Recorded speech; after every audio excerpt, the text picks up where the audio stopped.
The Arizona sun hung like a brass coin in a bleached sky, radiating heat that turned the air itself into something visible, something that shimmered and danced across the desert floor.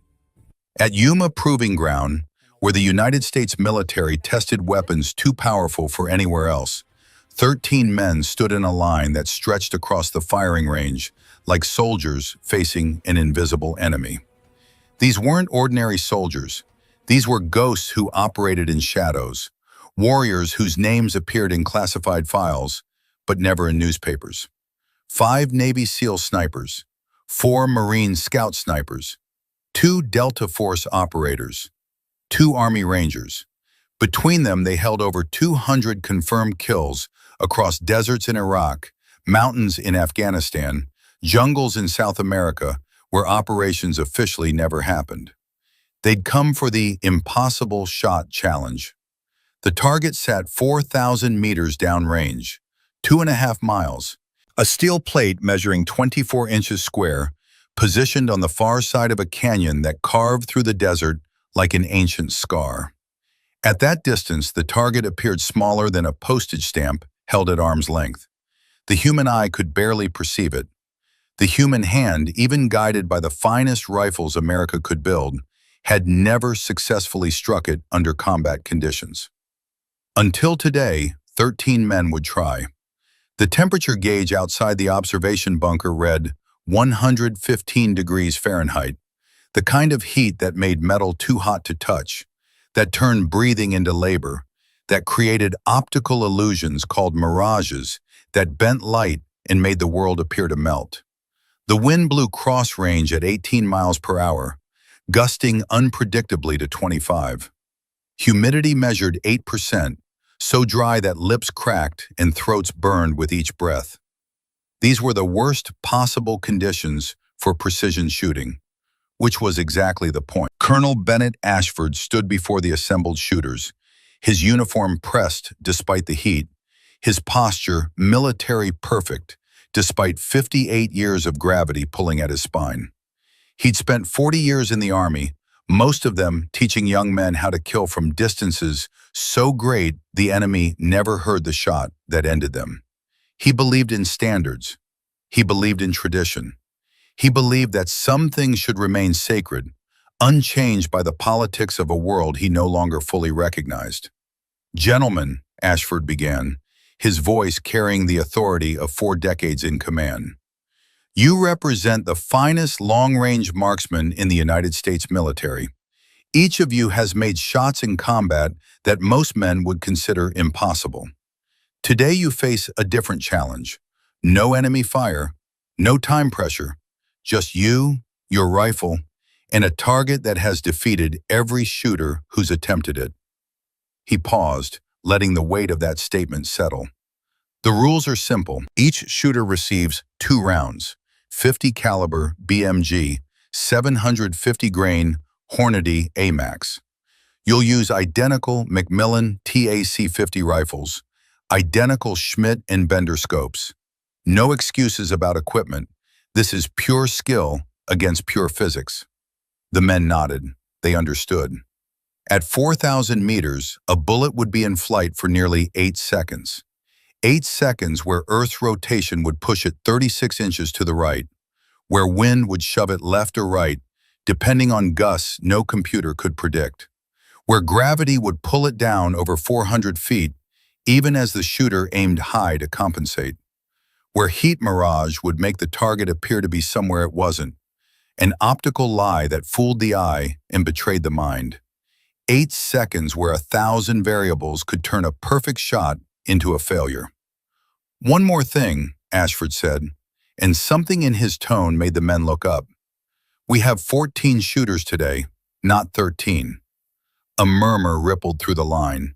Confusion. The competition had strict entry requirements. Only the most elite units received invitations. Only shooters with proven combat records qualified. Who could possibly— "Gentlemen," Ashford's voice carried an edge now, something between resignation and challenge. "And Chief Thorne." From the back of the observation area, a figure moved, small, slight, unassuming, The men turned and saw her for the first time, though she'd been standing there for 20 minutes. Somehow, impossibly, not one of them had noticed her presence until this moment. She wore the same desert camouflage they did, the Navy SEAL Trident insignia on her chest catching sunlight. Her hair was pulled back in a tight braid. Her face showed no expression. She was maybe 5'6", perhaps 130 pounds, and she looked about as dangerous as a librarian. Chief Petty Officer Callista Thorne stepped forward, her boots making no sound on the concrete, her movements economical and precise. She didn't meet anyone's eyes. She simply took her place at the end of the line, 14th in sequence, last to shoot. The silence that followed carried weight. Lieutenant Dalton Reeves, SEAL Team 7, broke it first. He was 35, muscular in the way men become when they've spent half their lives in gyms and the other half in combat. 94 confirmed kills across Iraq and Afghanistan had given him confidence that bordered on arrogance. "Sir," Reeves addressed Ashford but kept his eyes on Callista. "With all due respect, this is the Impossible Shot Challenge. The finest military snipers in the world compete here. This isn't a publicity stunt. This isn't a place for social experiments or political correctness." Other men nodded. Not all of them, but enough. Ashford's jaw tightened. Chief Thorne was invited by Naval Special Warfare Command based on her combat record and demonstrated capability. She earned her place here the same way you did, Lieutenant, by being the best. "The best?" Reeves's laugh carried contempt. "Sir, I mean no disrespect to Chief Thorne. I'm sure she's a fine soldier. But we're talking about a 4,000-meter shot in conditions that would challenge Carlos Hathcock himself. This requires strength, endurance, and what exactly?" The voice came from behind them, sharp as a rifle crack. Every head turned.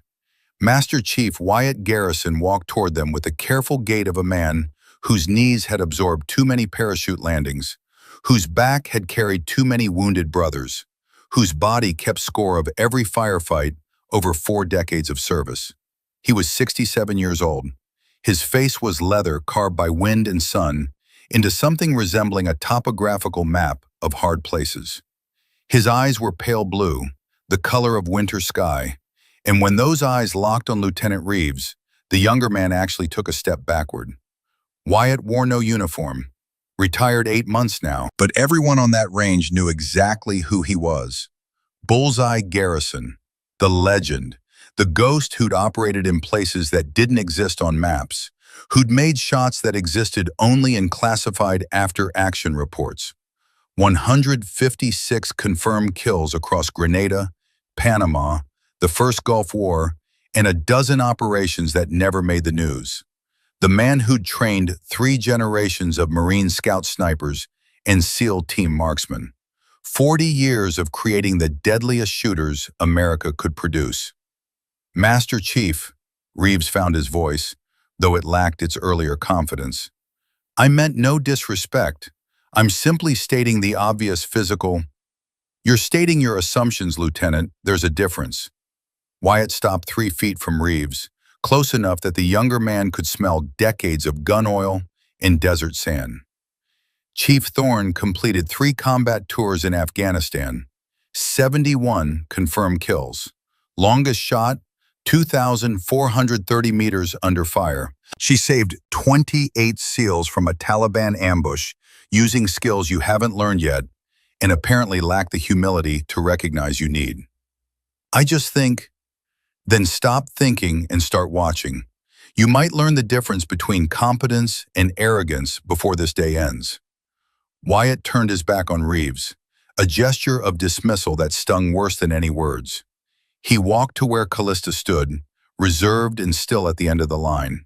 He didn't speak to her, didn't need to, just stood beside her, a message to every man on that range.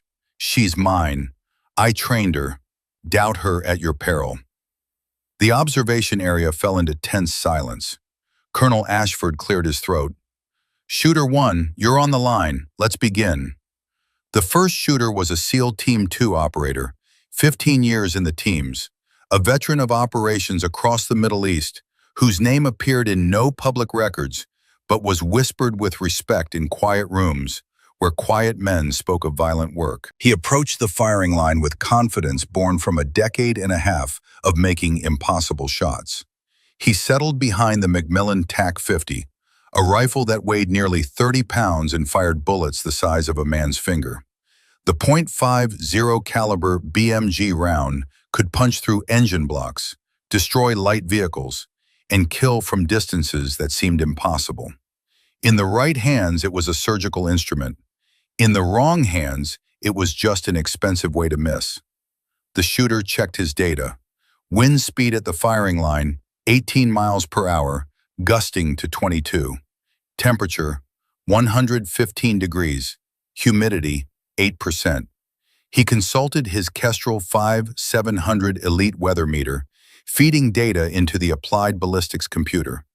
The device calculated windage, elevation, Coriolis effect, spin drift, everything physics could predict.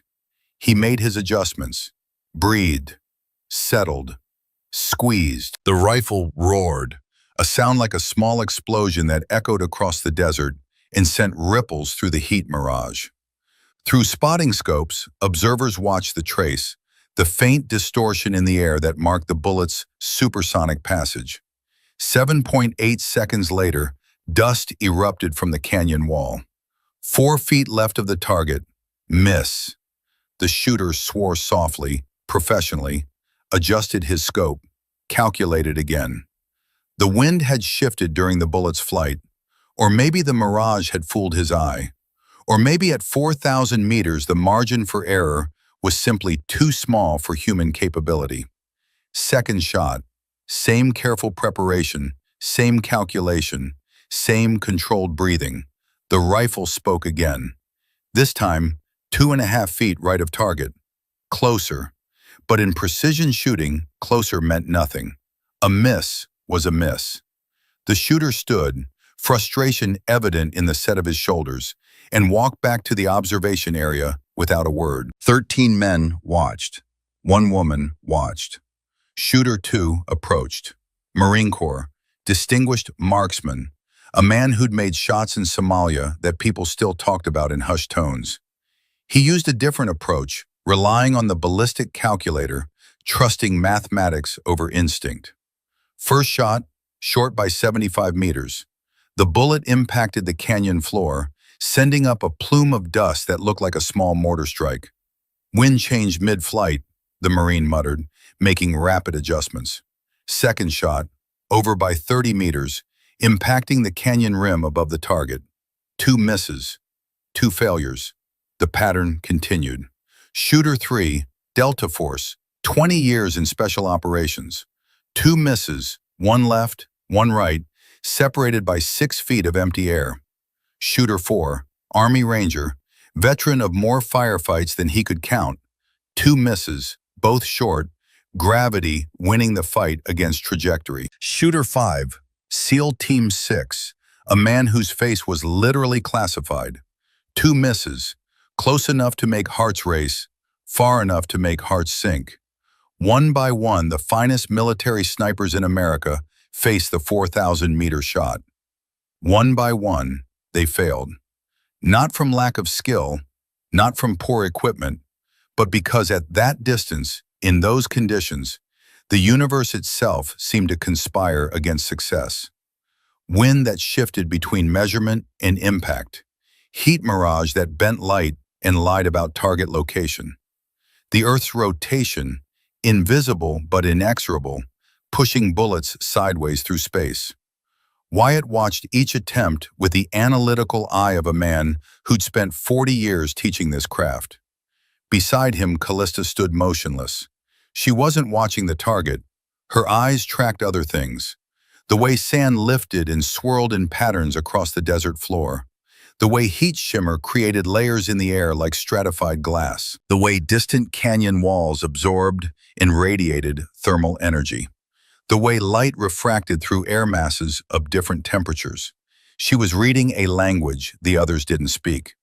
Shooter 7 stepped to the line. Lieutenant Dalton Reeves, SEAL Team 7, 94 confirmed kills. Cocky, confident, certain. He took his time making a show of his preparation, checking and rechecking calculations, adjusting his position with exaggerated precision. He glanced back once at Callista, a look that said, "Watch how a professional does it." First shot, miss. 3 feet high, 2 feet right. His confidence cracked just a little. He adjusted, calculated again, breathing patterns becoming less controlled. Second shot, miss. 2 feet left, 1 foot low. Reeves stood, his face reddening not from heat, but from humiliation. He'd talked the loudest and failed the hardest. As he walked back, he avoided Callista's gaze, though she wasn't looking at him anyway. She was watching the wind flags at the 2,000-meter mark, noting how they moved in rhythms the computer couldn't capture. 8 shooters down, 5 to go. Each failure added weight to the atmosphere. These weren't amateurs missing easy shots. These were the apex predators of the military sniper world, and they were being humbled by distance and physics and the sheer audacity of attempting something that existed at the far edge of human capability. Shooter 9, a Marine who'd been shooting since before most of the others were born. 2 misses, both agonizingly close, one just inches from the edge of the target plate. Shooter 10, a Ranger who'd made a legendary shot in Baghdad that saved an entire platoon. 2 misses, and the look on his face suggested he couldn't quite believe what was happening. Then came Shooter 11, Delta Force. 18 years of covert operations. A man who'd made shots that defied belief in places that defied acknowledgement. He approached the firing line with composed confidence, the kind that comes not from ego, but from 10,000 hours of practice. He spent 5 full minutes preparing, not for show, just methodical, careful preparation. When he finally settled behind the rifle, his breathing was perfectly controlled, his body position textbook perfect. First shot. Through the spotting scopes, observers saw the impossible. Dust erupting just 5 inches left of the target's center. Not a hit, but closer than anyone else had come. Dramatically, heart-stoppingly closer. A murmur rippled through the observation area. He could do it. On the second shot, with that adjustment, he could actually... The Delta operator made a micro-adjustment to his scope. Quarter minute of angle, barely perceptible. He settled back in, breathing controlled, mind focused, every ounce of skill and experience channeled into this single moment. Second shot. The rifle thundered. 7.8 seconds of flight time. Every eye on the range watching through optics. Hearts suspended, breath held. Impact. 9 inches right of the target. Opposite side from the first shot. Miss. The operator stood slowly, and for the first time that day, someone spoke what everyone was thinking. "The wind isn't consistent," he said, his voice carrying in the desert silence. "There's a pattern, but it's organic, not mathematical. It cycles in a way I can't model. I can't predict it." He walked back, and though he'd failed, there was respect in how the other shooters looked at him. He'd come closest. He'd proven it might be possible. He just couldn't make the final leap from possible to actual. Callista's eyes tracked the wind flags again, noted the timing, counted seconds in her head. A small nod, almost imperceptible. Pattern. She'd found it. Shooters 12 and 13 approached with less confidence than their predecessors. They both failed, both missing by margins that would have been impressive at any other distance, but here represented just more data points in a growing catalog of impossibility. The sun had moved across the sky. 2 hours had passed. 13 of the world's finest military snipers had fired 26 rounds at a target 4,000 meters away. 26 failures. 26 rounds of taxpayer-funded ammunition converted into dust clouds and disappointment.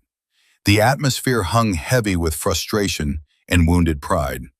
These were men accustomed to success, to being the best at what they did, to solving problems that made other people quit. and they'd been beaten. Not by an enemy, not by circumstances beyond their control, but by distance and wind, and the humbling realization that some shots might truly be impossible. Colonel Ashford stepped forward, preparing to make an announcement, to call the competition, to acknowledge that perhaps the impossible shot earned its name for a reason. "Sir," the voice was understated, almost lost in the desert wind, but it stopped Ashford mid-breath. Callista Thorne had spoken for the first time all day. She stepped forward from the end of the line, moving with a grace that seemed incongruous with the military precision around her. No swagger, no confidence display. She simply walked to the firing line as if she'd been called there by something the others couldn't hear. Ashford looked at her, then at Wyatt, then back at her. "Chief Thorne, you're number 14. You're up." Lieutenant Reeves couldn't help himself. The words came out before better judgment could stop them. "Sir, with all respect, if 13 of us couldn't make the shot, what logical basis exists for believing—" "Lieutenant," Wyatt's voice cut through like a blade through silk. "Close your mouth and open your eyes. You might learn the difference between competence and arrogance." Reeves fell silent, but his skepticism radiated from him like heat from sun-baked stone. Callista reached the firing line and did something that made every observer pause. She removed her boots. Bare feet on the hot Arizona sand. Men exchanged glances. Confusion. Was this some kind of ritual? Some psychological preparation? Or was the pressure already breaking her before she'd even touched the rifle? Wyatt spoke softly to Colonel Ashford, though his voice carried intentionally to the others. "She's reading ground vibration signatures, thermal differential through skin contact. Gathering data boots would filter out." "That's," Ashford searched for words, "that's not standard procedure." "No, sir, it's not. Standard procedure just failed 13 times. Watch what non-standard looks like." Callista stood motionless, eyes closed, bare feet planted in sand that had to be burning hot. But her face showed no discomfort, only concentration that seemed to pull her away from the physical world into something deeper. The men watched, skepticism mixing with curiosity. She wasn't checking equipment, wasn't consulting the ballistic computer, wasn't doing any of the things they'd all done. She was just standing there, feeling the wind on her face, breathing, being still in a way that none of them had managed despite all their training. 1 minute passed, then 2, then 5. Reeves shifted his weight, impatient. "She's stalling. The pressure. She's hunting." Wyatt's voice carried an edge of controlled anger. "Wind doesn't communicate in data streams, Lieutenant. It speaks in whispers, patterns, rhythms. She's learning its dialect, something you apparently never mastered despite 94 kills." 6 minutes. The men were getting restless now, this performance seeming more like theater than preparation. Then Callista opened her eyes. She looked directly at Wyatt, a small nod, barely perceptible. A signal between them, private language built over 8 years of training together. Wyatt's lined face showed the faintest smile. She'd found it, the pattern, the secret the desert had been keeping from everyone else. Callista moved to the rifle, her bare feet making no sound on the concrete platform. She settled behind the Macmillan TAC-50 with movements that looked more like meditation than military procedure. Her hands touched the weapon with something approaching reverence. The men watched, their skepticism now mixed with something else. Curiosity, maybe even hope. 13 failures made them want to see success, even if it came from an unexpected source. Wyatt knelt beside her, his old knees protesting but his presence necessary. "Talk to me, Cal. What's the desert telling you?" Her voice when it came was soft, but absolutely certain. The voice of someone who'd moved past guessing into knowing. "Wind cycles every 51 seconds, Master Chief. Gust peaks at the 7-second mark. Turbulence from 8 to 35 seconds. Stable settling from 43 to 51. Window duration, 7.4 seconds. Mirage refraction? Heat rising in columns every 28 seconds from the basalt outcroppings at 1,900 meters creates optical displacement. Current sun angle, 44 degrees western descent, displacement calculates 14.2 inches leftward. But if I time bullet transit during thermal column dissipation, refraction minimizes to 2.8 inches. Wyatt's eyes showed recognition. This wasn't memorized data. This was real-time environmental analysis at a level he'd spent 4 decades trying to teach. Coriolis drift? Standard calculation, 36 inches right at this latitude and distance. But bullet velocity degrades from 2,920 feet per second at muzzle to approximately 1,180 at target. Coriolis effect magnifies as velocity decreases. Traditional tables assume linear degradation. Reality is exponential curve. I'm compensating an additional 3.7 inches right. Silence. Wyatt sat back on his heels. Cal, I never taught you exponential Coriolis compensation. That's PhD-level ballistic physics. No, Master Chief, Montana taught me. 10,000 hours watching bullets arc across valleys. Learn that textbook physics captures 80% of reality. The final 20% requires feeling it. Then she said something that made Wyatt's breath catch. Master Chief, I'm not shooting for center mass on the first shot. Explain. I need empirical confirmation of wind behavior at target location. Flag data at 1,000, 2,000, 3,000 meters provides inference, not certainty. First shot impact will show actual wind vector at target zone.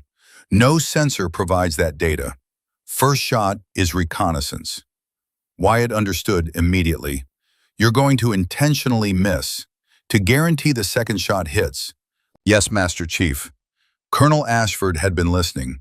He stepped closer. Chief Thorne, you're telling me you intend to waste your first round on a deliberate miss? Callista's eyes met his. Calm, professional, absolutely certain. Negative, sir. I'm eliminating guesswork through tactical reconnaissance. Every shooter today failed because they guessed about conditions at target location. I'm removing the guess. Sir. Reeves was shaking his head. This is rationalization. Preparation for inevitable failure when… Wyatt stood, turned to face Reeves with an expression that made the lieutenant take a step backward. One more word, and I'll have you removed from the observation area. Chief Thorne has forgotten more about long-range precision than you've learned. Show respect or show yourself out. Reeves shut his mouth. Callista settled into prone position. Her body became an organic extension of the earth beneath her. No separation between shooter and ground. Her breathing slowed, visible even from 20 feet away. Her heart rate dropping from resting to something approaching hibernation levels. Biofeedback control developed through years of meditation and practice. Through the Schmidt and Bender scope, the target wavered in the heat mirage like a desert phantom. But Callista didn't fight the shimmer. She observed it, mapped its rhythm, understood its pattern, became a student of optical distortion rather than its victim. The 13 failed shooters watched through spotting scopes, curiosity overcoming skepticism now. There was something different about her preparation, something that suggested she saw what they hadn't. Callista waited, motionless. 15 seconds into the wind cycle. 25, 35. Reeves muttered, "She's freezing, choking under pressure. She's hunting, you damned fool." Wyatt's voice was barely controlled rage. Patience is a weapon you've never mastered. 44 seconds into the cycle. Turbulence settling. 47, 49, 50. The perfect window opening. Callista's trigger finger, absolutely steady despite 115-degree heat, despite observational pressure from 13 combat veterans, despite career implications riding on this moment, began slow, rearward pressure. 4 pounds of resistance, 5 pounds, 6 pounds. The trigger broke. Crack! The rifle detonated. The massive .50 caliber round exited the barrel at 2,920 feet per second, creating a supersonic shockwave visible in the mirage distortion. The sound echoed across the desert, rolling through canyons and bouncing off distant rock walls. 7.9 seconds of flight time began. Through spotting scopes, 13 sets of eyes tracked the bullet's path. Watched the faint trace cutting through superheated air. Saw it arc, drop, drift, impact. Dust cloud erupted 17 inches left of the target center. Miss. But God, what a miss. Closer than all but one of the previous attempts. Dramatically, impossibly closer than most. But Callista's eyes never left the scope. She wasn't disappointed, she was analyzing. The dust cloud had revealed everything she needed to know. Wind at target location, 4.2 miles per hour stronger than the 3,000-meter flag indicated. Mirage refraction, 10.8 inches, not 14.2. She'd overcompensated. Bullet drop trajectory, perfect. Elevation calculation, flawless. Coriolis compensation, accurate. She performed instantaneous mental recalculation. Didn't touch the scope turrets. Pure Kentucky windage adjustment, exactly as Wyatt had taught her a decade ago. Turrets are mechanical. Brain is computational. Trust brain over tools when data updates mid-mission. Lieutenant Reeves laughed, the sound harsh in the desert air. There it is. Even she admits defeat. If the so-called best female sniper can't... Wyatt turned on him with fury that made the younger man actually step backward. Lieutenant, that woman just accomplished more with one deliberate shot than you did with 2 desperate attempts. She gathered actionable intelligence. Watch what she does with it before you embarrass yourself further. Callista was already reloading. 1 round remaining, 1 opportunity, 1 chance to do what 13 of the finest military snipers in America couldn't. The wind blew across the desert, carrying secrets in its breath. The sun beat down mercilessly. The target sat 4,000 meters away, small and distant and impossible. But Callista Thorne, barefoot on burning sand, her hands steady on a rifle that weighed nearly as much as she did, her mind calculating with a precision that transcended mathematics. She knew. The desert had shown her what she needed to see. Now came the moment when knowledge became action, when impossible became inevitable, when 13 failures would be answered by 1 perfect shot, or by 1 more defeat that would prove the skeptics right. Either way, the next 7.9 seconds would define everything.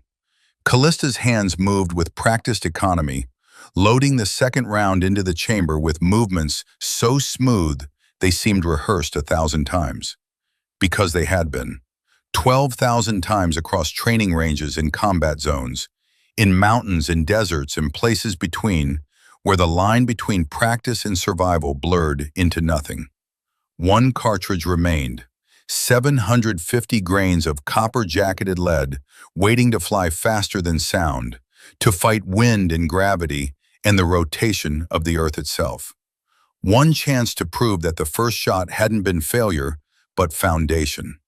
1 opportunity to transform doubt into certainty. Master Chief Wyatt Garrison knelt beside her for the final time, his time-carved knees protesting against concrete heated to over 130 degrees by the merciless Arizona sun. The pain didn't show on his face. 40 years of military service had taught him that some discomforts were simply the price of being present for moments that mattered. You confident in your data, Cal? Her eyes never left the scope as she answered, voice composed but carrying absolute certainty. Affirmative, Master Chief. The desert showed me what I needed to see. Then trust yourself. Trust your Montana training. Trust 10,000 hours of wind reading. Trust the warrior I've watched you become. She nodded once, a gesture so small it barely qualified as movement. But Wyatt understood. They developed this private language over 8 years of working together, a vocabulary of glances and nods that communicated more than words ever could. He stood slowly, joints complaining, and stepped back to give her space. But he didn't walk away, didn't join the other observers. He stayed close enough to hear her breathing, close enough to see the micro adjustments in her position, close enough to be part of this moment that he knew would define not just her career, but his legacy as an instructor. Callista settled deeper into the prone position. Her body became something more than human anatomy, transforming into a biological machine optimized for a single purpose.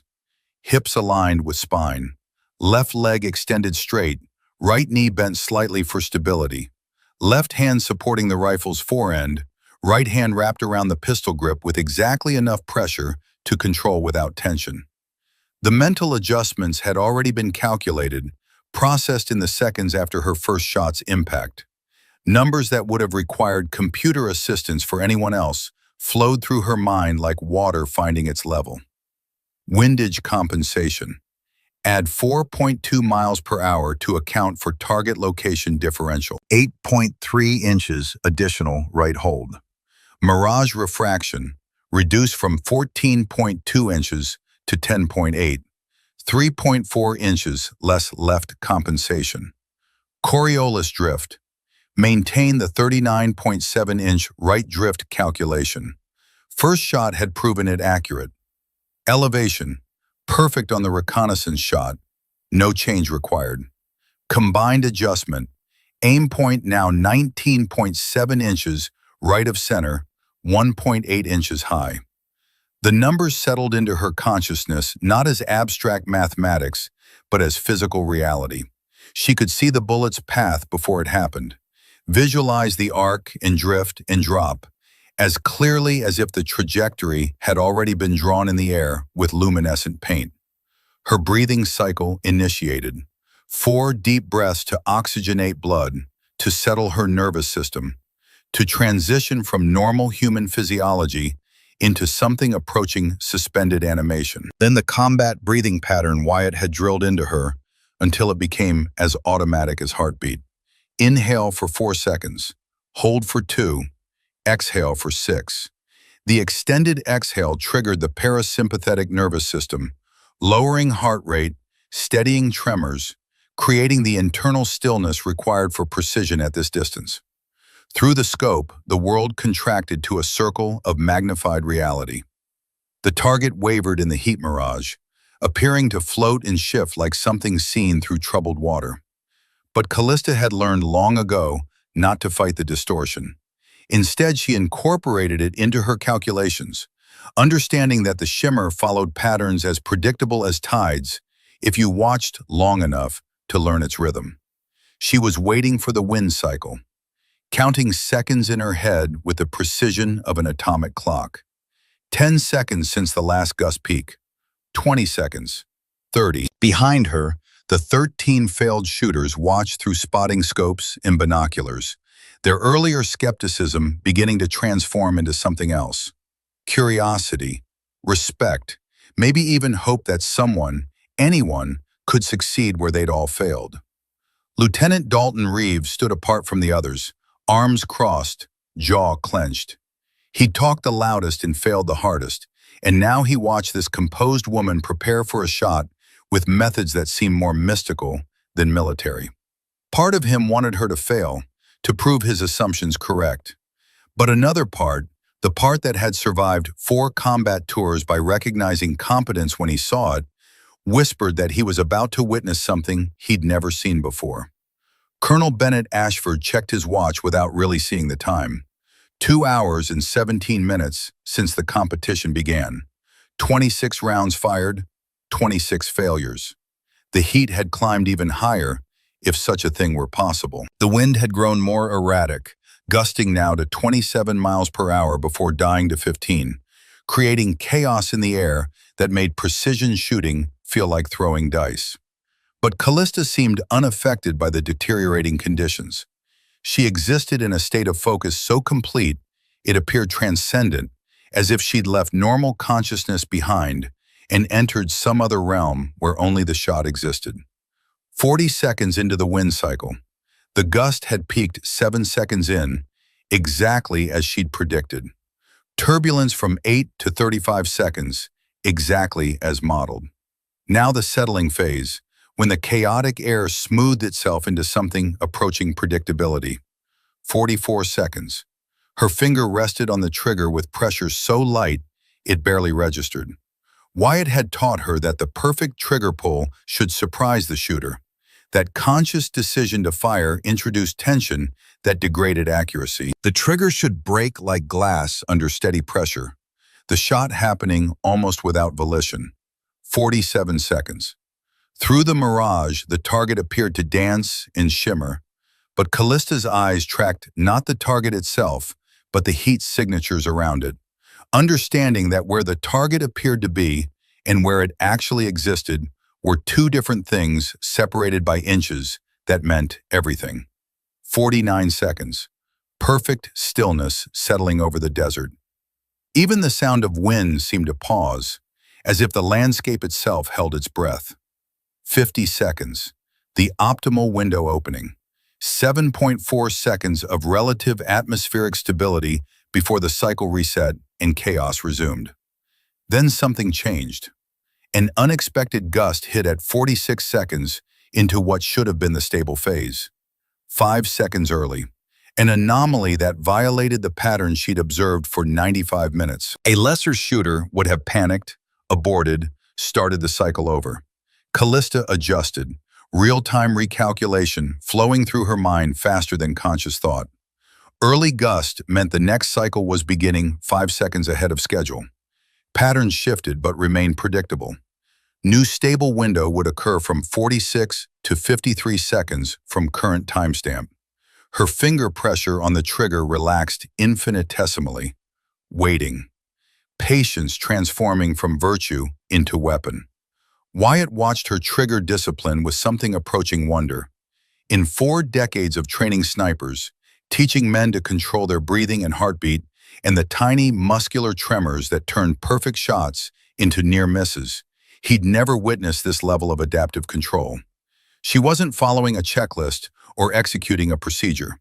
She was dancing with the environment, responding to its changes with the fluid grace of a musician improvising with a familiar melody. 3 seconds since the anomaly gust. 7 seconds. 10. The wind settled again, finding its new rhythm. The pattern had shifted but not broken. Order emerging from chaos like stars appearing as the sun set. Callista's consciousness achieved the state Wyatt called the cathedral, though he'd never fully explained what he meant by that name. It was a place of pure focus where shooter and rifle and target and environment merged into a single system, where separation dissolved and only the inevitable outcome remained. 15 seconds since the cycle reset. Her breathing had slowed to something barely perceptible, 3 breaths per minute, heart rate down to 41 beats per minute, visible in the steady pulse at her throat. Her body had become a platform of biological stability, compensating for tremors and movements too small for conscious control, but large enough to matter at 4,000 meters. 20 seconds. The crosshairs settled on her calculated aim point, 19.7 inches right of center, 1.8 inches high. A location that looked absurdly wrong, that violated every instinct screaming to aim at the target itself. But she'd learned long ago that at extreme distances, you didn't aim at where things were. You aimed at where they would be when physics finished its work. 25 seconds. Micro adjustments ceased. The rifle stopped moving entirely, locked in position by muscle memory and controlled breathing, and the kind of stillness that only came from absolute certainty. 30 seconds. Through the scope, she could see individual variations in the steel target plate.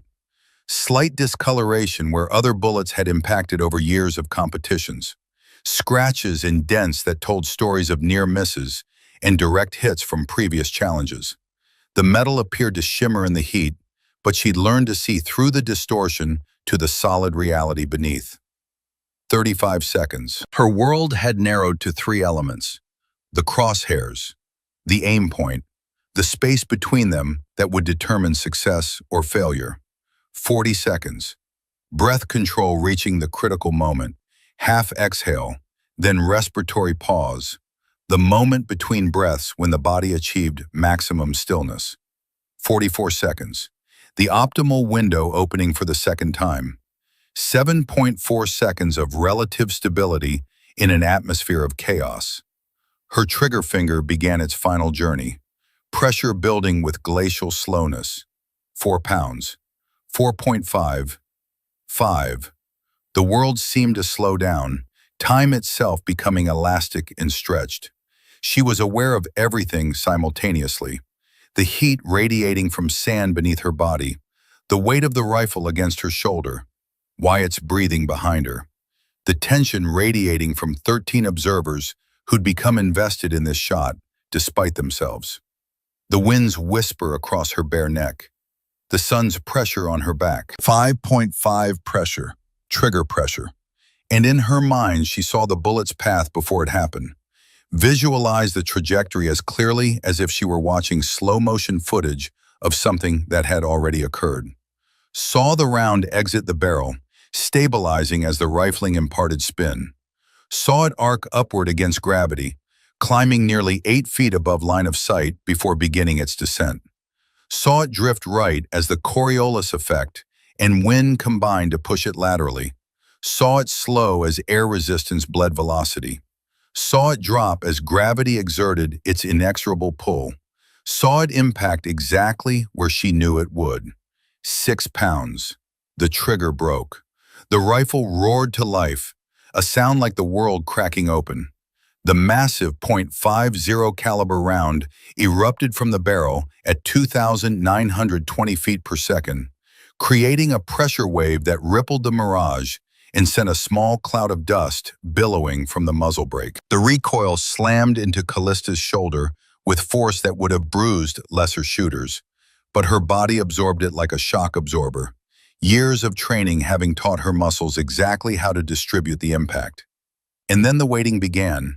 7.9 seconds, an eternity compressed into heartbeats. Through spotting scopes, 13 pairs of eyes tracked the bullet's path. The faint trace cutting through superheated air was barely visible, a distortion in the mirage that marked supersonic passage. The bullet's journey was an epic compressed into seconds, fighting gravity and wind and Earth's rotation across 4,000 meters of hostile atmosphere, shedding velocity with each meter traveled, drifting right as the planet turned beneath it, dropping as gravity pulled it inexorably downward, wobbling slightly as gyroscopic stability degraded, but remaining true, copper jacket maintaining integrity, boat tail design providing stability even as forces tried to tear it apart. 8 seconds where physics and prediction and a lifetime of training converged into a single outcome. Clang! The sound of copper-jacketed lead striking hardened steel rang across the desert like a church bell. Clear, pure, unmistakable.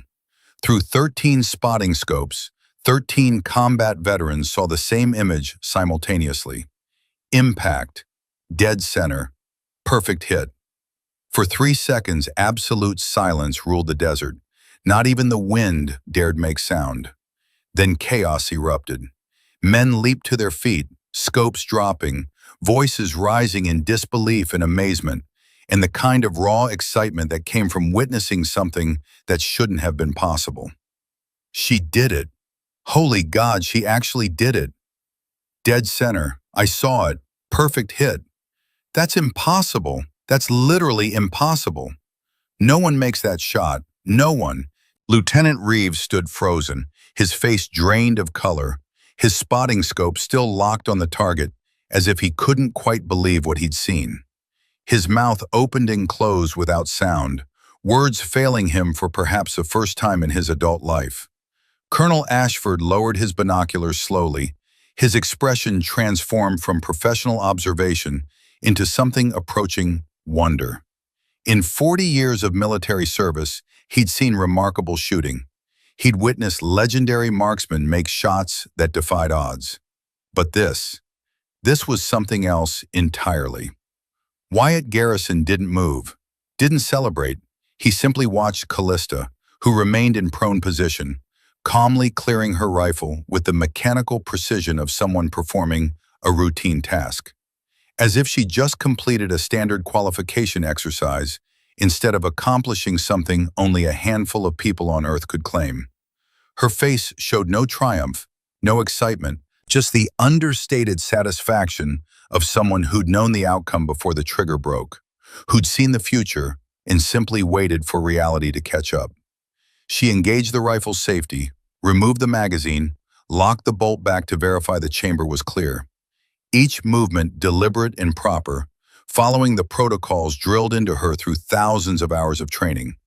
Only then did she stand, her bare feet having spent nearly 15 minutes on concrete and sand, hot enough to blister skin. She showed no discomfort as she slipped her boots back on, lacing them with the same careful attention she gave everything else. Wyatt walked to her slowly, giving her space, respecting the moment. When he reached her, he extended his craggy hand. She took it and they shook once, firmly, the simple gesture carrying more meaning than any speech could convey. Chief Thorne, Wyatt's voice was rough with emotion he didn't bother hiding. In 47 years of military service, 4 decades training snipers, working with Marine Scout snipers, and SEAL teams, and Delta operators, and every elite unit this country has, I have never witnessed marksmanship of this caliber. He paused, making sure every man on that range heard his next words. You didn't just make an impossible shot, you made it appear inevitable. Callista's response was characteristic, understated, humble, completely without ego. Wasn't inevitable, Master Chief, just necessary. Montana taught me to listen. You taught me to refine what I heard. Afghanistan taught me to trust it. The desert confirmed it. The other shooters had gathered closer now, the initial shock giving way to professional respect. These were men who understood exactly how difficult what they just witnessed had been.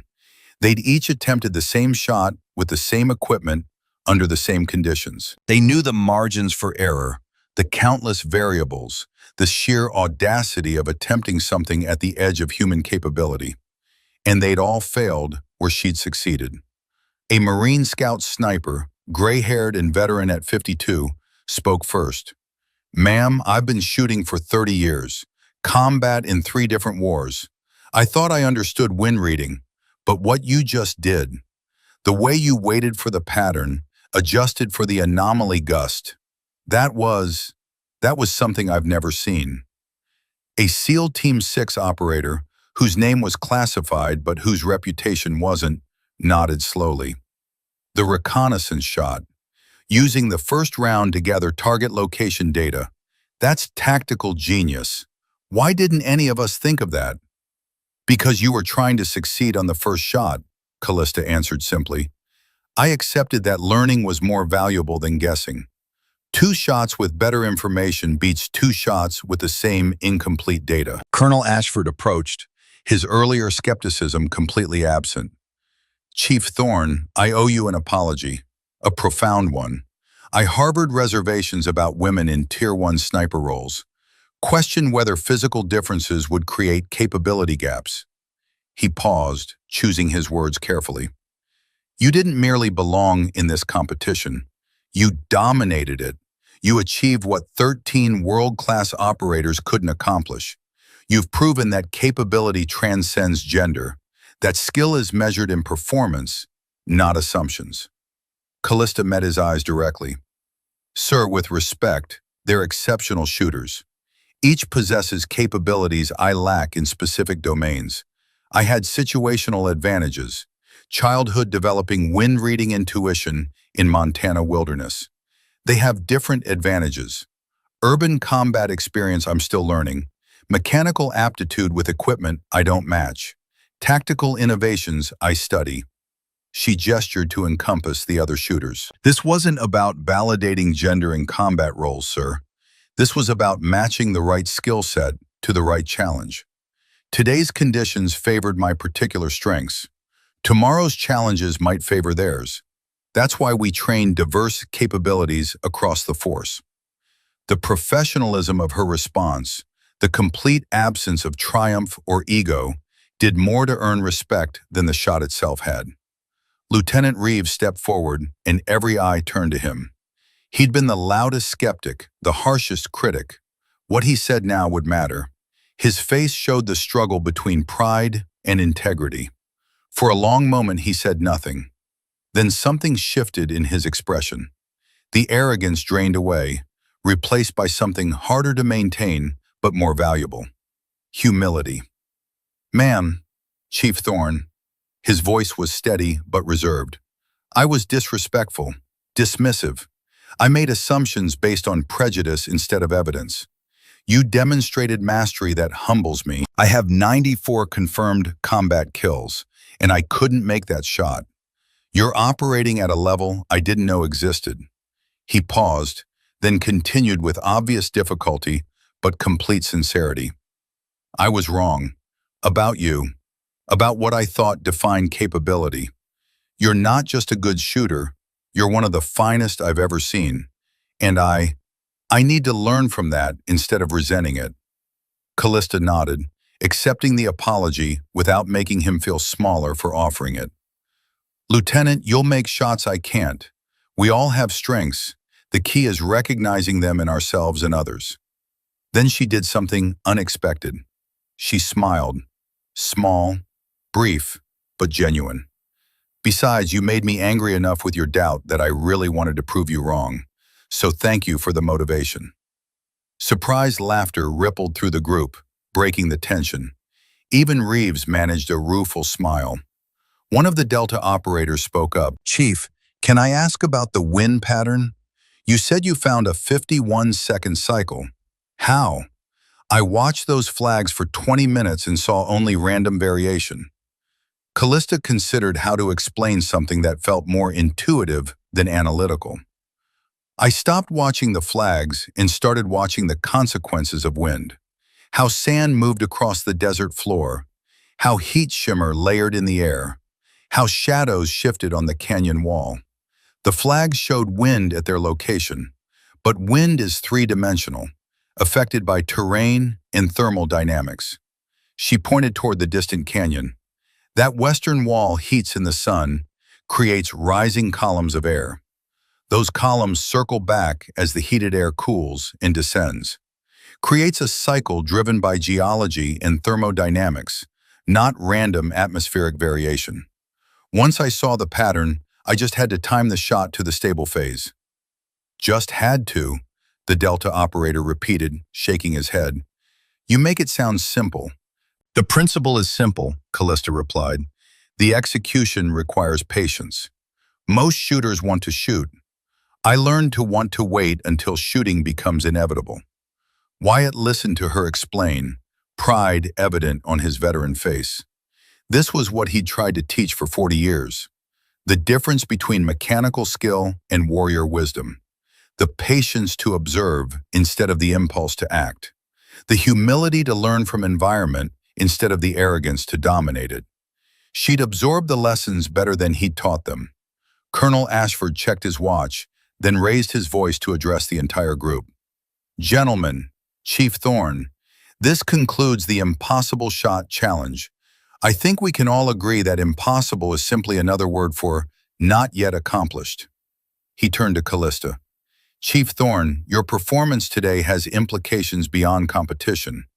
Naval Special Warfare Command has been observing remotely via video link. They've requested direct communication with you." He held out a satellite phone. Callista took it, stepped a few paces away for privacy, and listened more than she spoke. The conversation lasted 3 minutes. When she returned and handed the phone back to Ashford, her expression revealed nothing. "Well," Wyatt asked, "they want me at Naval Special Warfare Center. Advanced Sniper Course Instructor. Lead Cadre." Silence. Then Wyatt's slow smile, the expression crinkling the lined skin around his eyes. "Time to pass the torch, Cal. You've mastered the art at a level I never achieved. Now teach it. Build a legacy that outlives us both." She looked at him, this man who'd been mentor and teacher, and the closest thing to a father figure she'd known since her own father died in an avalanche 15 years ago. "What about you, Master Chief? You retiring for real this time?" "Hell no. I'll come teach with you. Not as lead, as your assistant. Let me learn from you for a change. See what you can teach an old man who thought he knew everything." The other shooters began gathering their equipment, preparing to leave. But they moved slowly, lingering, as if reluctant to end this day that had begun with skepticism and ended with revelation. The sun had moved across the sky, shadows lengthening across the desert floor. The heat remained oppressive, but somehow it felt less hostile now. The wind still blew, still carried its patterns and secrets. But the desert had given up one secret today. That impossible was just a word people used to describe things they hadn't yet learned to see. That silence could speak louder than confidence. That patience was a weapon more powerful than any rifle. And that somewhere in Montana, years ago, a little girl watching elk across mountain valleys had learned lessons that would echo across deserts and through military bases and into the future of how warriors were trained. Callista Thorne walked toward the vehicle that would take her back to base, her boots leaving prints in sand that would blow away in tomorrow's wind. Behind her, the target sat 4,000 meters distant, bearing a new mark at its center. Perfect hit, dead center. Impossible made real. 6 months slid past like water over smooth stone. The Arizona desert where Callista Thorne had made history faded into memory, replaced by the coastal geography of Naval Amphibious Base Coronado, California. Here, where the Pacific Ocean met the shoreline in eternal conversation, where palm trees swayed in salt-heavy wind, a different kind of precision was being taught. The advanced sniper course occupied a cluster of nondescript buildings near the base's eastern perimeter. From the outside, nothing suggested the lethal expertise being cultivated within. No signs, no markers, just concrete and steel, and the kind of deliberate anonymity that characterized all truly serious military training. Inside Classroom 3, 28 students sat in tiered rows, their attention locked on the woman standing at the front. 22 men, 6 women, ages ranging from 23 to 37. All had already completed basic sniper training. All had proven themselves capable of making shots that would impress civilian marksmen. All believed that technical skill and equipment quality determined outcomes. Chief Petty Officer Callista Thorne was about to teach them otherwise. She stood composed, letting the stillness build, understanding that sometimes the most powerful teaching began with silence. She wore standard Navy working uniform, her chief's anchor insignia catching the fluorescent light. Her dark hair was pulled back in the same tight braid she'd worn in Arizona. Her face showed no expression, but her eyes tracked each student with the same focused observation she'd applied to wind patterns in the desert. At the rear of the classroom, Master Chief Wyatt Garrison sat in a folding chair that seemed too small for his frame. Officially retired, unofficially serving as assistant instructor at Callista's request. He'd spent 4 decades teaching. Now he was learning what it meant to watch someone teach better than he ever had. "Elite marksmanship," Callista began, her voice understated, but carrying to every corner of the room, "transcends physical mechanics." She let that statement hang in the air. "You're here because you can shoot. You've proven that. You can calculate windage and elevation. You understand Coriolis effect and spin drift. You know your equipment. You've qualified at ranges that would impress 99% of shooters on Earth." She paused, her eyes sweeping the room. "And everything you know is approximately 80% of what you need." A few students shifted in their seats, confusion flickering across faces. They'd worked years to reach this course, spent thousands of hours on ranges, made shots in combat that saved lives. And now they were being told they were missing 20%? A male student in the third row, 29 years old, SEAL Team 5, raised his hand. "Ma'am, what's the other 20%? "Understanding," Callista answered simply. "You calculate, but do you understand? You measure, but do you feel? You dominate the environment, but do you join it? She walked to the window, gestured toward the Pacific visible in the distance. Out there, wind doesn't just blow in a direction, at a speed. It tells stories about terrain it's crossed, thermal patterns it's created, pressure systems interacting. Most shooters see wind as an obstacle to overcome. Elite shooters see it as a partner in a dance. She turned back to the class. Today we discuss environmental signature interpretation.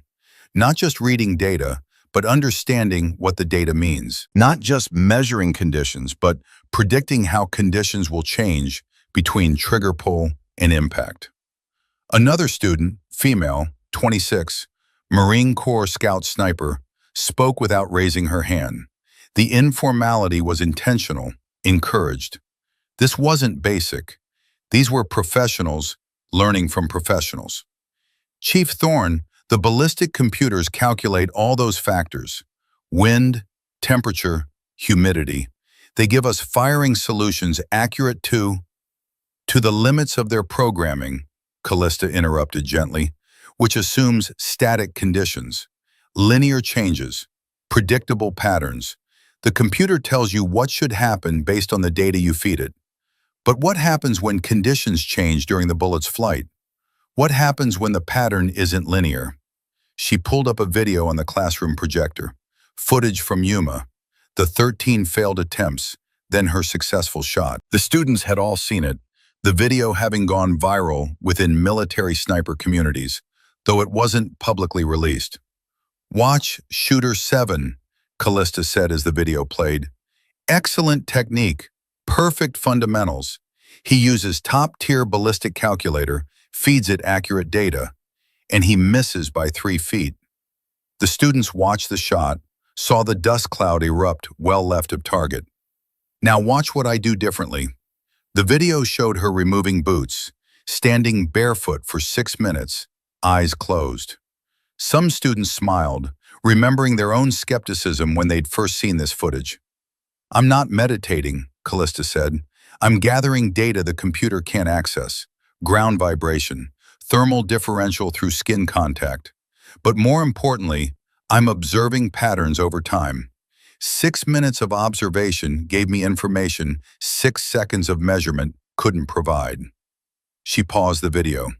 The wind at Yuma cycled every 51 seconds, gust peak at 7 seconds, turbulence until 35, stable window from 43 to 51. No flag, no weather meter, no computer could tell me that. Only extended observation could. A student from Delta Force, 32 years old, veteran of operations on 4 continents, leaned forward. "Chief, how do you know the pattern will continue? What if the next cycle breaks?" "Excellent question," Callista acknowledged. "You don't know with certainty, but you understand probability. A pattern that's repeated 19 times consecutively has high likelihood of repeating a 20th time, whereas a single measurement tells you nothing about trends." She clicked to the next slide, showing wind patterns graphically. This is the difference between snapshot and video, between data point and data stream, between measuring and understanding. For the next 40 minutes, she walked them through environmental reading techniques, how to observe multiple indicators simultaneously, building a 3-dimensional picture of atmospheric conditions, how to identify thermal columns by watching heat shimmer layering, how to predict wind changes by observing cloud patterns and terrain features. The students took notes frantically, trying to capture concepts that felt more philosophical than technical. When the lecture portion ended, Callista led them outside to the practical range. 200 meters of California coastline, targets positioned at various distances from 300 to 1,200 meters. Not the extreme distance of Yuma, but far enough that environmental factors mattered significantly. "We're going to do an exercise," Callista announced. "No shooting today, just observation. I want each of you to find a position, observe the environment for 20 minutes, and map the wind patterns you identify." Groans from several students. 20 minutes of just watching? That seemed like wasted training time. Wyatt, standing beside Callista, smiled slightly. He'd had the same reaction when he first tried teaching this method 30 years ago. Students wanted to shoot. They didn't want to sit still and observe. But the ones who learned patience, who developed the discipline to watch before acting, those were the ones who became truly exceptional. The students spread out across the range, some choosing prone positions, others sitting, a few standing.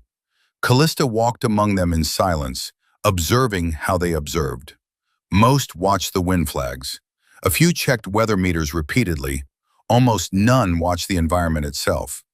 After 10 minutes, she stopped beside a young female student, 24 years old, Army Ranger, who was doing something different from the others. She had her eyes closed, face turned toward the ocean, bare hand extended as if feeling for something. "What are you sensing?" Callista asked softly. "The wind comes in waves, ma'am, not constant speed. It builds and releases, like breathing. Period of about 40 seconds, I think." "Good. What else?" "Temperature drops slightly when wind speed increases, which means the gusts are coming from the ocean, bringing cooler air." "Excellent. Keep observing. What does that tell you about bullet trajectory?" The student's eyes opened, realization dawning. The cooler air is denser. Bullet will slow more during high wind phases.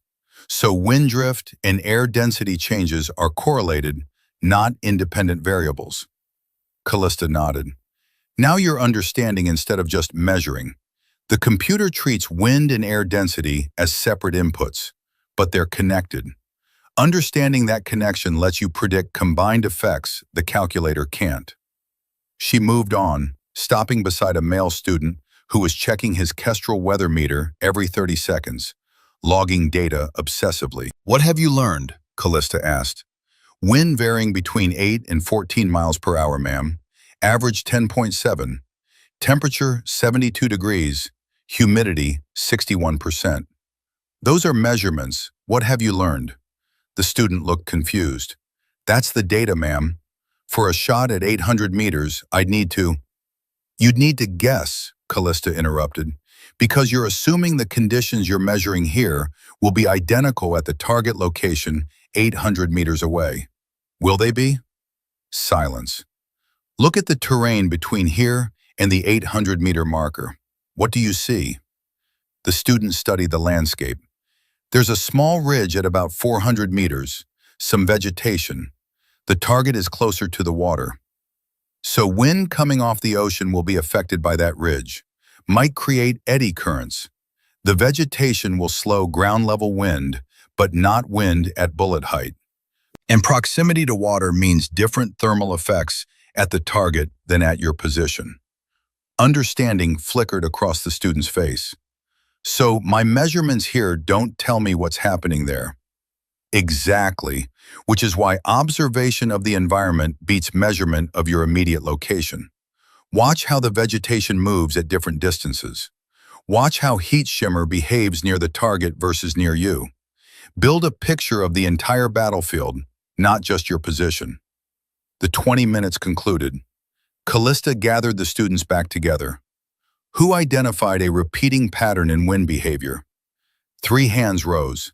The female Ranger student, a SEAL from Team 3, a Marine Scout sniper. Describe what you found. Each reported similar observations. 40-second cycles. Wind building from ocean, then releasing. Correlation between wind speed and temperature. Good. Now, who can tell me why this matters for a shot at 800 meters? The Marine answered. Bullet flight time at 800 meters is approximately 1.2 seconds. If I shoot during the build phase of the cycle, wind will be increasing during flight, pushing the bullet more than my initial measurement suggested. But if I shoot during the release phase, wind will be decreasing, pushing less than measured. Exactly, Callista confirmed. Same initial measurement, different outcome depending on where you are in the cycle. The computer can't know that unless you input the trend. But if you understand the pattern, you can time your shot to the optimal phase. She let that sink in. This is what separates good snipers from exceptional ones. Good snipers make shots under known conditions. Exceptional snipers choose when to shoot to create optimal conditions. Over the following weeks, the training intensified. Callista pushed students to develop observation skills most had never considered part of marksmanship. She taught them to identify thermal columns by watching birds soar without flapping, to predict wind changes by observing cloud movements 15 minutes before the changes reach ground level, to sense atmospheric pressure shifts by paying attention to how their ears felt. Some students struggled with the transition from technical precision to intuitive understanding. They wanted formulas, checklists, procedures. Callista gave them principles instead, forcing them to think rather than memorize. But slowly, understanding dawned. Shots that had seemed impossible became achievable. Targets at ranges they previously missed became reliable hits. Not because their equipment improved or their calculations became more precise, but because they learned to work with the environment instead of fighting against it. 3 months into the course, Callista took the class to a desert range in Nevada where targets were positioned at extreme distances. 1,200 meters, 1,600, 2,000. Today, she announced, you'll each attempt a shot at 1,600 meters. You have 2 rounds. But before you shoot, you'll observe for 30 minutes minimum, map the patterns, understand the environment, then choose your moment. The students spread out, and Callista watched as they applied lessons learned. Most now began by removing boots, feeling ground temperature. All spent significant time observing before even touching their rifles. She saw them watching heat shimmer, tracking sand movement, noting how wind affected vegetation at different distances. Wyatt stood beside her, watching the same scene with satisfaction that came from seeing seeds planted long ago finally bearing fruit. They're learning, he said softly, really learning, not just memorizing. Some faster than others, Callista replied. But yes, they're beginning to understand that shooting is the easy part. Knowing when to shoot is the art. The first student to fire was the female ranger who'd impressed Callista on day 1. She'd observed for 40 minutes, longer than required. When she finally settled behind her rifle, her movements showed confidence born from understanding rather than hope. First shot, missed by 18 inches right, but her second shot, adjusted based on impact observation, struck center mass. 1,600 meters. Not as dramatic as Callista's 4,000-meter shot, but a distance that would have been impossible for her 6 months earlier. Over the next 2 hours, most students connected on their second shots. A few on their first. All of them had improved dramatically from where they'd started. That evening, back at Coronado, Callista held a debrief session. The students were exhausted but energized, the kind of tired that came from mental exertion rather than physical labor. "What did you learn today?" she asked the group. The answers came quickly now, the students having internalized concepts that once seemed foreign. Patience is a weapon. Understanding beats measurement. The environment is a partner, not an enemy. Observation over time reveals patterns single measurements can't. Callista nodded at each response. Then she asked a different question. "What's the most important lesson from this course? Not about shooting, about being a warrior." Silence. Students exchanged glances, uncertain what she was asking. The Delta operator spoke first, his voice thoughtful. "That confidence without humility is just arrogance. We all came here thinking we were already experts. You taught us we were barely proficient." A SEAL team operator added, "That some knowledge can't be rushed. You can't shortcut observation time. You can't fake experience. You have to put in the hours of watching, learning, understanding." The female Marine Scout sniper, who'd been skeptical initially about learning from a female instructor, but had become one of Callista's strongest advocates, offered her perspective. That capability isn't about physical strength or gender or any of the surface things. It's about dedication to mastery, about respecting the craft enough to never stop learning. Callista let each comment stand without response, allowing the students to teach each other through shared reflection. Finally, she spoke. The most important lesson is this: you are not separate from what you do. A sniper isn't someone who operates a rifle. A sniper is someone who becomes part of a system that includes rifle, environment, target, and the space between. When you stop thinking of yourself as operating on the environment and start experiencing yourself as part of the environment, that's when impossible becomes inevitable. She paused, her eyes sweeping the room. You'll leave this course in 2 weeks. You'll return to your units. You'll face situations I can't predict with challenges I haven't taught. But if you remember that principle, that interconnection, you'll be able to adapt to whatever comes. The room fell still with the weight of impending completion. One more field exercise, Callista announced. 2 weeks from today, you'll demonstrate everything you've learned. Details will be provided 72 hours prior. Dismissed. As students filed out, discussing what the final exercise might entail, Wyatt approached Callista. "You've done something remarkable here," he said. "These shooters came in thinking they knew everything. You've taught them how much they didn't know and given them tools to keep learning. That's the mark of a master instructor." Callista shook her head slightly. "I just taught them what Montana taught me, what you refined. I'm just passing it forward." "No," Wyatt countered. "You've evolved it, taken what I taught mechanically and transformed it into something deeper. Philosophy married to practice. I taught techniques, you teach understanding. That's the difference between competence and mastery." 3 days before the final exercise, Callista briefed the students on the challenge. They would travel to a remote range in the mountains of Central California. Targets at ranges from 800 to 2,200 meters. Variable terrain, unpredictable wind, elevation changes that would affect bullet trajectory in ways coastal shooting didn't prepare them for. "You'll work in pairs," Callista explained. "One shooter, one spotter. You'll have 4 hours to observe, plan, and execute shots at 3 different targets. Minimum 2 hits required to pass. All 3 hits earns distinction." She looked at each student individually. "This isn't just about making shots. It's about demonstrating that you understand the principles underlying the techniques. I'll be watching how you observe, how you communicate, how you adapt when conditions change. The shots themselves are almost secondary." 2 days later, the class loaded into vehicles for the 3-hour drive to the mountain range. The facility was more primitive than Coronado or even the Nevada Desert Range. Minimal infrastructure, no climate control, no conveniences, just mountains and wind and targets positioned to test everything they'd learned. Callista watched as pairs spread out across the range, each team selecting their approach. Some immediately began setting up equipment. Others, the ones who truly absorbed the lessons, started with observation, walking the area, feeling the wind from different positions, studying how terrain would channel air currents. The female ranger was paired with a SEAL team operator. Callista observed as they spent 90 minutes just watching before even loading their rifles.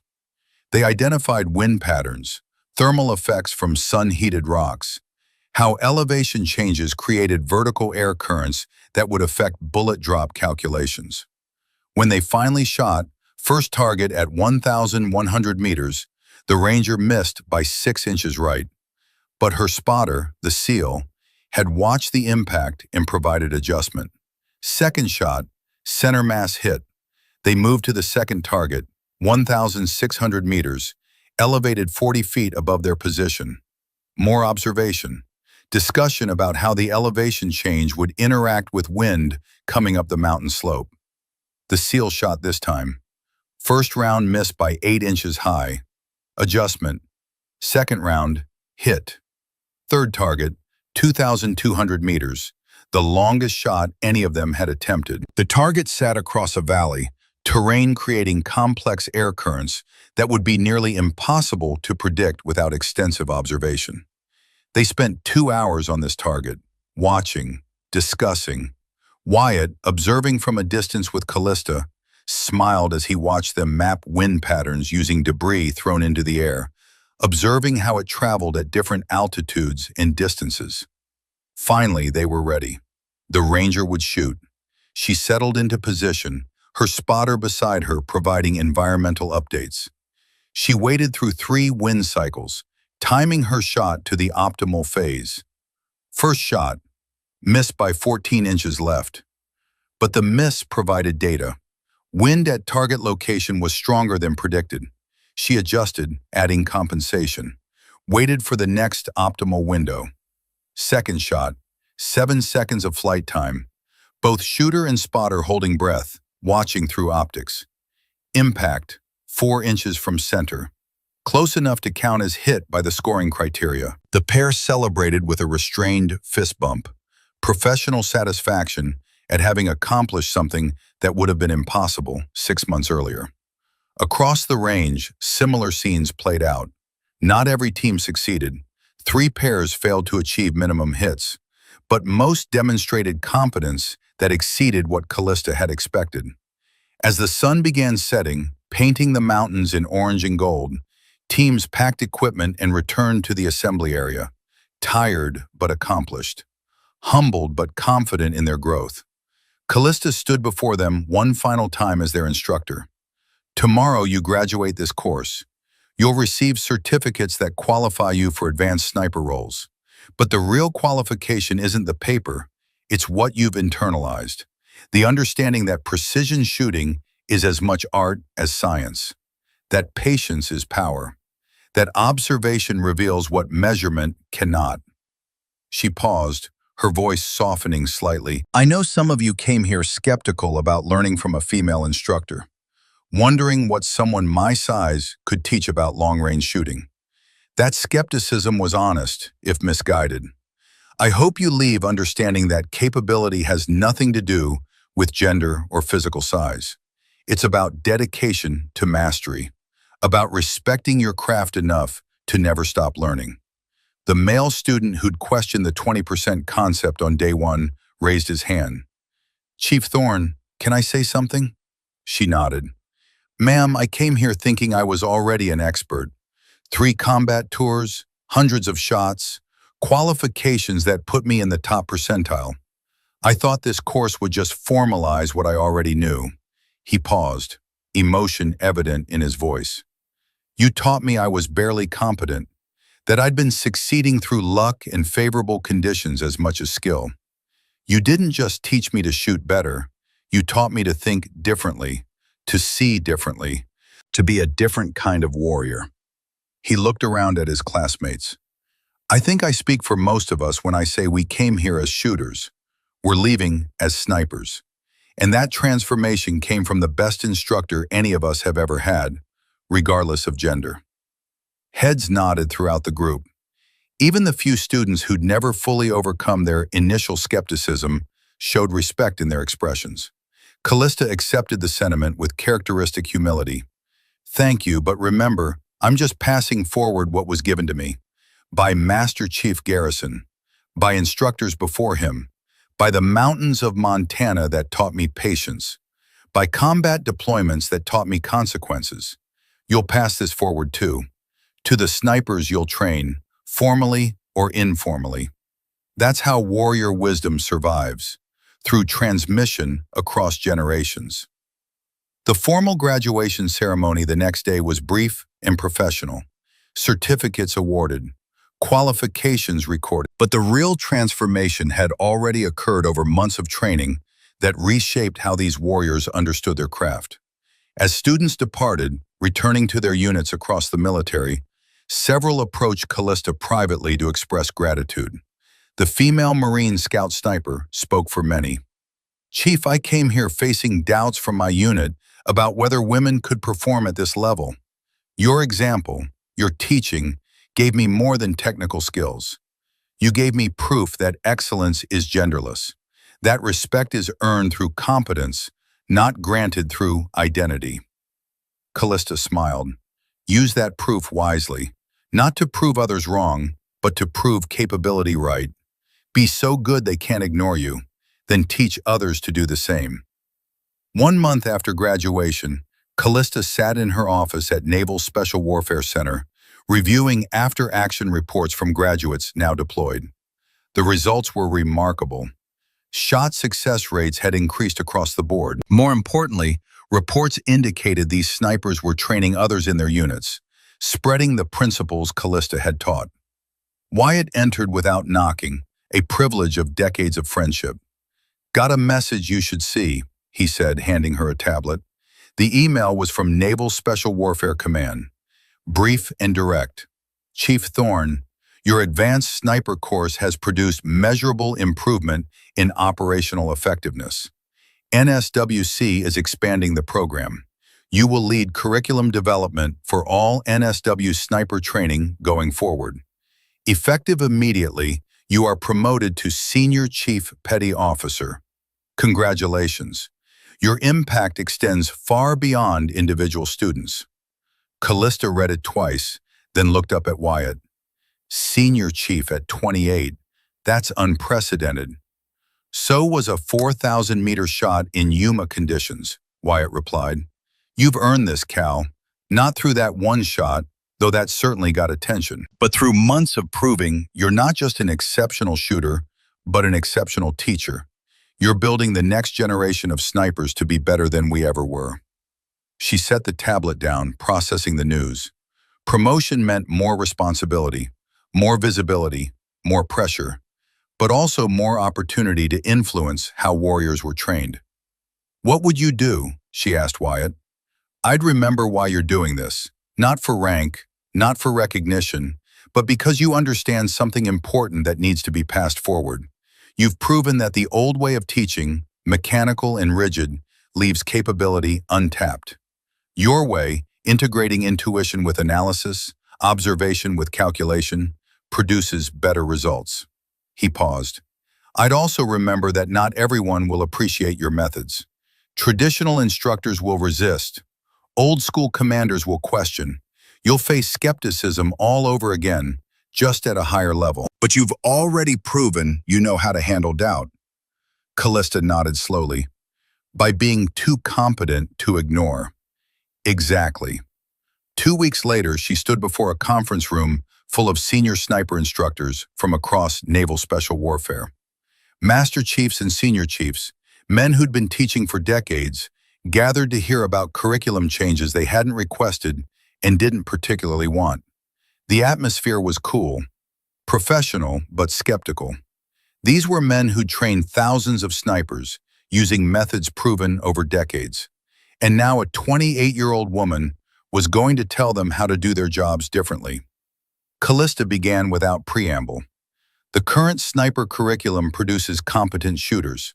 70% hit rates at known distances under controlled conditions.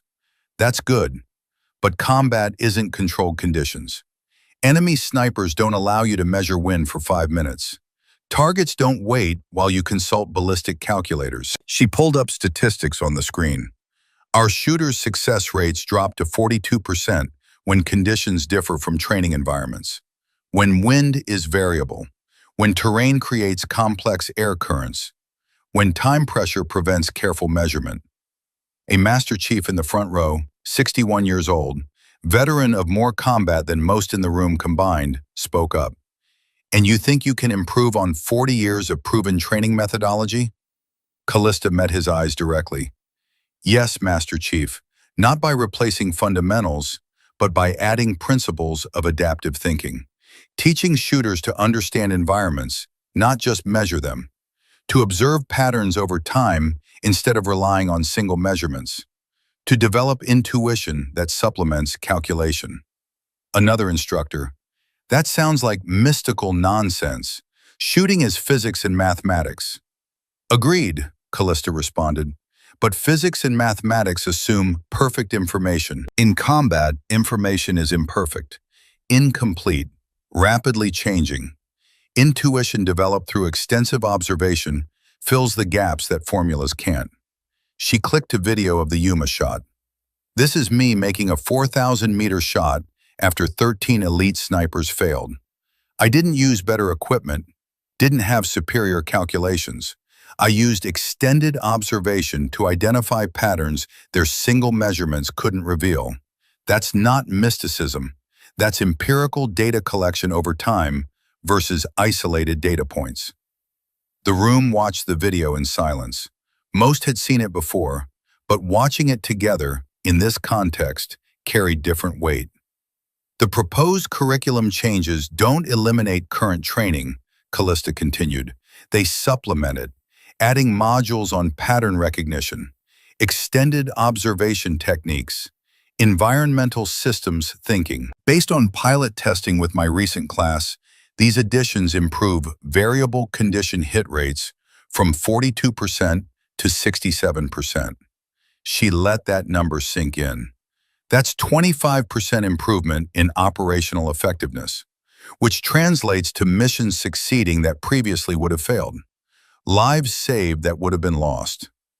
The skeptical Master Chief leaned back in his chair, reconsidering. You're saying your students, after one course, are outperforming snipers with years of experience? Not outperforming in all conditions, Callista clarified, but performing better in variable conditions specifically, because they've learned to adapt to change rather than expecting conditions to match their training. The meeting continued for 2 hours. Callista fielded questions, some genuine, some hostile, all challenging. She responded with patience and data, never defensive, always focused on operational improvement rather than personal validation. By the end, she'd won over most of the room. Not all. Some instructors remained convinced that traditional methods were sufficient, but enough supported the curriculum changes to move forward with implementation. As instructors filed out, the skeptical Master Chief approached Callista privately. Senior Chief Thorne, I was prepared to dismiss your proposals. Young instructor, limited experience, trying to revolutionize training that's worked for decades. He extended his hand. But you presented solid data, practical improvements. You convinced me through competence, not rhetoric. That deserves respect. Callista shook his hand firmly. Thank you, Master Chief. Your skepticism made me sharpen my arguments. Opposition that's honest and professional makes proposals better. Over the following months, the new curriculum rolled out across Naval Special Warfare sniper training. Initial results confirmed what Callista's pilot course had demonstrated: improved performance in variable conditions, better adaptability, shooters who thought more deeply about their craft instead of just executing procedures. But success brought new challenges, media attention that Callista didn't want, profile articles about the female SEAL who'd made the impossible shot and revolutionized sniper training, requests for interviews, pressure to become a spokesperson for women in combat. She declined most requests, maintaining the low profile that had characterized her career. But Naval Public Affairs insisted on some engagement, arguing that her story inspired recruiting among demographics the military needed. One interview she accepted, a documentary about modern military snipers. She agreed on the condition that the focus remain on the craft rather than on gender politics. The filmmaker, a woman in her 50s who'd spent 2 decades documenting military subjects, understood immediately. I'm not interested in making you a symbol, she assured Callista. I want to show what modern precision shooting requires. The combination of technology and intuition, science and art. You represent that synthesis better than anyone I've found. The resulting documentary spent minimal time on the Yuma shot and extensive time on Callista's teaching philosophy. Footage of her working with students, explaining environmental observation, demonstrating patience as tactical advantage. The final product was professional, respectful, focused on craft over personality. It aired on a military-focused cable network and was largely ignored by mainstream media. But within military communities, it became essential viewing. Sniper instructors across all services requested copies.